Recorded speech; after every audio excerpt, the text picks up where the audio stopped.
അമ്മ മരിക്കുന്നതിന് മുമ്പ് എന്നോട് പറഞ്ഞ കാര്യം, അല്ലെങ്കിൽ പറഞ്ഞുകൊണ്ടിരിക്കുന്ന കാര്യം എന്ന് പറഞ്ഞത്,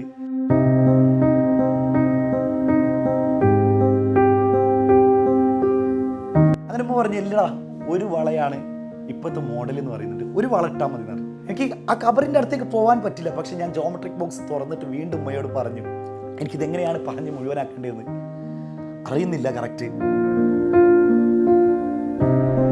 നല്ല നല്ല അനുഭവങ്ങൾ നിങ്ങളുടെ പാരൻസിന് കൊടുക്കാൻ കഴിയട്ടെ. പരീക്ഷ ഇങ്ങനെ അടുത്തപ്പോൾ ശരിക്കും എനിക്കൊരു സ്റ്റോറി നിങ്ങളോട് പറയണമെന്ന് തോന്നിപ്പോയി. എൻ്റെ ലൈഫ് തന്നെയാണ്. ശരിക്കും അത് നിങ്ങളോട് പറയുമ്പോൾ നിങ്ങളുടെ ലൈഫുമായിട്ട് എന്തോ കണക്റ്റഡ് ആവുമെന്നുള്ളൊരു തോന്നലാണ് പരീക്ഷയുടെ തലേന്നും ഇങ്ങനെ ഒരു വീഡിയോ ചെയ്യാൻ എന്നെ പ്രേരിപ്പിച്ചത്. കഥ ഇപ്രകാരമാണ്. അപ്പോൾ അതിൻ്റെ മുമ്പ് തന്നെ ഞാൻ എൻ്റെ ഒരു ലൈഫിൻ്റെ ഒരു ഇൻട്രൊഡക്ഷൻ നിങ്ങൾക്ക് തരാം. എൻ്റെ ഉപ്പ ഫിഷർമാനാണ്, അതായത് പച്ച മലയാളത്തിൽ പറയേണ്ട ഈ മത്സ്യത്തൊഴിലാളി. അപ്പോൾ ആ ഒരു സംഭവങ്ങളിൽ എപ്പോഴും അവിടുന്ന് കൂലി കൊടുക്കുക, അതായത് അധ്വാനിച്ച കൂലി കൊടുക്കുക എന്ന് പറഞ്ഞത് കരയിൽ വന്നിട്ടല്ല, കടലിൽ നിന്ന് തന്നെ ചിലപ്പോൾ ചില പൈസകളൊക്കെ അവിടുന്ന് തന്നെ കൊടുക്കും. അപ്പോൾ ഈ കടലിൽ പോകുന്നവർക്കൊക്കെ ചിലപ്പോൾ ആ ജോലിയുമായിട്ട് ബന്ധമുള്ളവർക്കൊക്കെ അറിയാം, ചില സമയങ്ങളിൽ ഓരോ സീസണുകളാണായിരിക്കും. ചില സമയങ്ങൾക്ക് നന്നായിട്ട് മീൻ കിട്ടും, ചില സമയത്ത് തീരെ മീൻ കിട്ടാതെ തിരിച്ചൊന്നുമില്ലാതെ നമ്മൾ പറയില്ലേ കൈമലർത്തി വരുന്ന സമയങ്ങളുണ്ടായിരിക്കും. അങ്ങനെ ഈ കൈമലർത്തി വരുന്ന സമയത്താണ് റാങ്ക് ഫയൽ, അല്ലെങ്കിൽ എനിക്ക് തോന്നുന്നത് A+ ഷുവർ ക്വസ്റ്റ്യൻ എന്നുള്ള ഒരു റാങ്ക് ഫയൽ, അതായത് ഒരു ബുക്ക് സ്കൂളിൽ വിൽക്കാൻ വന്നു. ഏകദേശം 85 രൂപയാണ് ആ ബുക്കിൻ്റെ വില വരുന്നത്. അങ്ങനെ 85 രൂപേൻ്റെ ബുക്ക് വില എല്ലാവരും വാങ്ങാൻ ഒരുങ്ങുന്നുണ്ട്. പേര് കൊടുത്തു, എനിക്കും വേണമെന്നൊക്കെ പറഞ്ഞിട്ട് ഞാനും ഇത് വീട്ടിൽ പോയിട്ട് പറഞ്ഞു. ഉമ്മ ഉണ്ട് തൊട്ടടുത്ത്. ഞാൻ വീട്ടിൽ പോയിട്ട് പറഞ്ഞു 85 രൂപയാണ് അതിൻ്റെ പൈസ എന്ന് പറയുന്നത്. അപ്പോൾ ഉമ്മ പറഞ്ഞു, ഇപ്പം ഈ 85 രൂപ കൊടുക്കാൻ നമ്മളടുത്ത് ഇല്ലല്ലോ. ഞാൻ ആദ്യമേ പറഞ്ഞിട്ടുണ്ടായിരുന്നു, വെറും കൈയോടുകൂടി കൈമലർത്തി വരുന്ന ആ ഒരു സീസണിലാണ് ഈ ഒരു ബുക്ക് എനിക്ക് വേണമെന്നുള്ള ആഗ്രഹം വന്നത്. ഇപ്പോൾ പറഞ്ഞു, എന്താ ഇപ്പോൾ ചെയ്യുക? ശരിക്കും ഇപ്പം എൻ്റെ കണ്ണുകളിലായി ഇങ്ങനെ കാണുന്നുണ്ട്, മകൻ ആദ്യമായിട്ടൊരു കാര്യം, അതും പഠിക്കാൻ വേണ്ടി ഒരു ബുക്കിന് വേണ്ടി പൈസ ചോദിച്ചിട്ട് എനിക്ക് കൊടുക്കാനൊന്നും ഇല്ലല്ലോ എന്നുള്ളത്. 2 ദിവസം കഴിഞ്ഞു. 3-ാമത്തെ ദിവസം എനിക്ക് ഉമ്മ ഒരു 100 രൂപ എടുത്തു തന്നു. 100 രൂപ എടുത്തു തന്നിട്ട് പറയും, ആ ബുക്ക് കഴിഞ്ഞിട്ടുണ്ടാവും, ഒന്നും കൂടി കിട്ടാൻ വഴിയുണ്ടോയെന്ന് വെച്ചിട്ട് ഉമ്മ 100 രൂപ എടുത്തു തന്നു. പക്ഷേ ആ 100 രൂപ എന്തോ ഒരു നനവ് ഫീൽ ചെയ്യുന്നുണ്ട്. ആ 100 രൂപ നനഞ്ഞിട്ടുണ്ട്. അപ്പോൾ എനിക്കതിൻ്റെ പൊരുൾ അന്ന് മനസ്സിലായില്ല, പക്ഷെ പിന്നീട് എനിക്കതിൻ്റെ പൊരുൾ മനസ്സിലായി.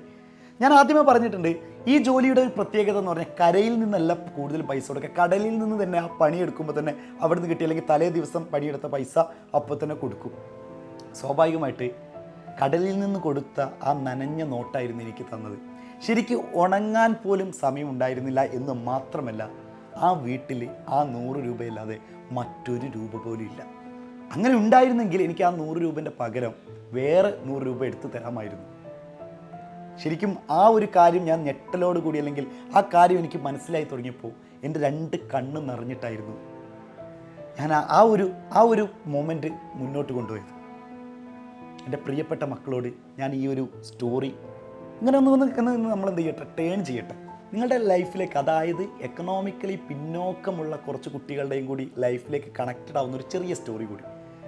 എനിക്ക് തോന്നുന്നു +2 കഴിഞ്ഞപ്പോൾ തോന്നുന്നു ഫാർമസി കോഴ്സ്, അതായത് B.Pharm പോകാൻ വേണ്ടിയിട്ട് ഏകദേശം 3-4 ലക്ഷം രൂപ അതിൻ്റെ ഫീസ് വരുന്നുണ്ട്.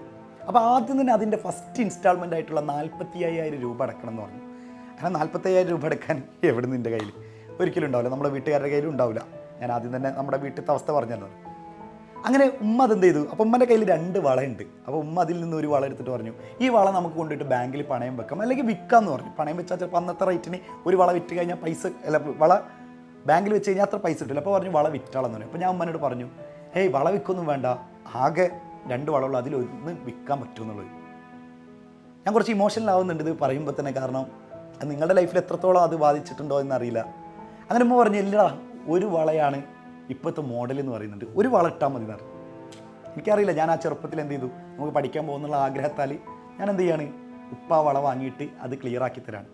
പിന്നീട് കുറച്ച് വർഷങ്ങൾ കഴിഞ്ഞപ്പോഴാണ് എനിക്ക് മനസ്സിലായത്, ഉമ്മ തന്ന ഒരു വള മാത്രമായിരുന്നു ഗോൾഡ്, മറ്റേ എന്താ പറയുക, റോൾഡ് ഗോൾഡ് എന്ന് പറയില്ലേ നമ്മൾ, 6 മാസത്തെ ഗ്യാരണ്ടി, 6 മാസത്തിനുള്ളിൽ കളർ പോയി കഴിഞ്ഞാൽ മാറ്റിത്തരുമെന്ന് പറഞ്ഞ് ആ സാധനമായിരുന്നു.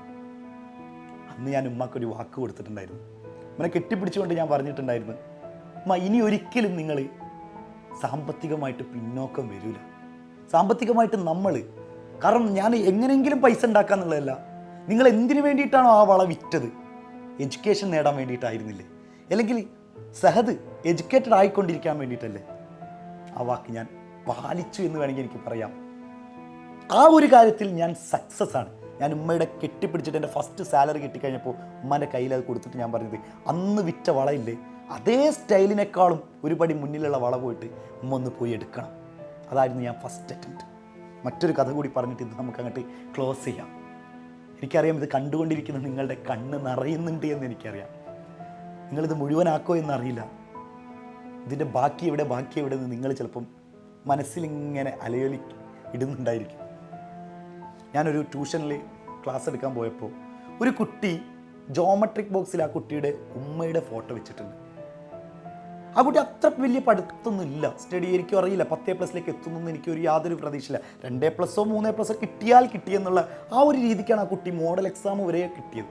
പക്ഷേ ഞാൻ അതിൻ്റെ റിസൾട്ട് വന്നു കഴിഞ്ഞാൽ അവിടെ A+ അനുമോദന ചടങ്ങിന് പോയപ്പോൾ ആ കുട്ടി ആ വേദിയിലുണ്ട്. ഞാൻ ആ കുട്ടിയുടെ റിസൾട്ട് നോക്കിയപ്പോൾ 8A+ഉം 2A. എന്നെ അത്ഭുതപ്പെടുത്തിയൊരു സംഭവമാണ്. അപ്പോൾ ഞാൻ ആ കുട്ടീനോട് ചോദിച്ചു, മോളെ 8A+ കിട്ടിയില്ലേ ഉഷാർ എന്നൊക്കെ പറഞ്ഞു. പക്ഷേ ആ കുട്ടി പറഞ്ഞു, സാർ ഉഷാർ പറഞ്ഞതിൻ്റെ പിന്നിലൊരിതില്ലേ, എനിക്ക് 8A+ പോയിട്ട് 3A+ പോലും കിട്ടില്ല എന്ന് സാറിൻ്റെ മനസ്സിലില്ലേ? സാറിൻ്റെ മനസ്സിൽ മാത്രമല്ല, ഒരുപാട് സാർമാരെ മനസ്സിലുള്ളൊരു കാര്യമാണ്. പക്ഷേ ഞാൻ അന്ന് ജോമെട്രിക് ബോക്സിൽ എൻ്റെ ഉമ്മയുടെ ഫോട്ടോ കണ്ടില്ലേ. ഈ വർഷം സ്റ്റാർട്ടിങ്ങിൽ എൻ്റെ ഉമ്മ മരണപ്പെട്ടു പോയിട്ടുണ്ട്.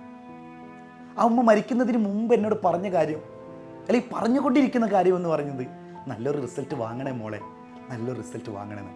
എനിക്ക് പഠിക്കാൻ മൂഡ് വരാതിരിക്കുമ്പോൾ ഞാൻ ജോമെട്രിക് ബോക്സ് ഇങ്ങനെ തുറന്നിട്ട് ഞാൻ എൻ്റെ ഉമ്മയെ നോക്കും.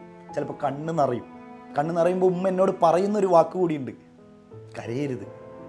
എനിക്ക് സന്തോഷമാവുന്നത് നീ കരയാതിരിക്കുമ്പോഴും നിൻ്റെ റിസൾട്ട് കാണുമ്പോഴാണ്. ഈ 8A+ കിട്ടിക്കഴിഞ്ഞ ഉടനെ തന്നെ എനിക്ക് ആ കബറിൻ്റെ അടുത്തേക്ക് പോകാൻ പറ്റില്ല. പക്ഷെ ഞാൻ ജോമെട്രിക് ബോക്സ് തുറന്നിട്ട് വീണ്ടും ഉമ്മയോട് പറഞ്ഞു, ഉമ്മ എനിക്ക് 8A+ഉം 2A ആണ്. 2A എങ്ങനെയാണ് സംഭവിച്ചതെന്ന് അറിയില്ല.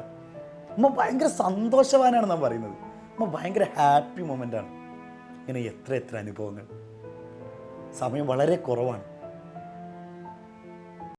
എനിക്കിതെങ്ങനെയാണ് പറഞ്ഞ് മുഴുവനാക്കേണ്ടതെന്ന് അറിയുന്നില്ല കറക്റ്റ്. എല്ലാവരും ലൈഫ് അടിപൊളിയാക്കിയിട്ട് പഠിക്കുക. നല്ല അനുഭവങ്ങൾ നിങ്ങളുടെ പാരൻസിന് കൊടുക്കാൻ കഴിയണം. നിങ്ങളെ കൊണ്ടല്ലാതെ ആർക്കാണ് പാരൻസിനെ ഇത്രയേറെ ഹാപ്പി മൊമെൻറ്റിലേക്ക് എത്തിക്കാൻ പറ്റുക? അടിപൊളിയാക്കടാ. ലൈഫ് കളർഫുൾ ആവട്ടെ.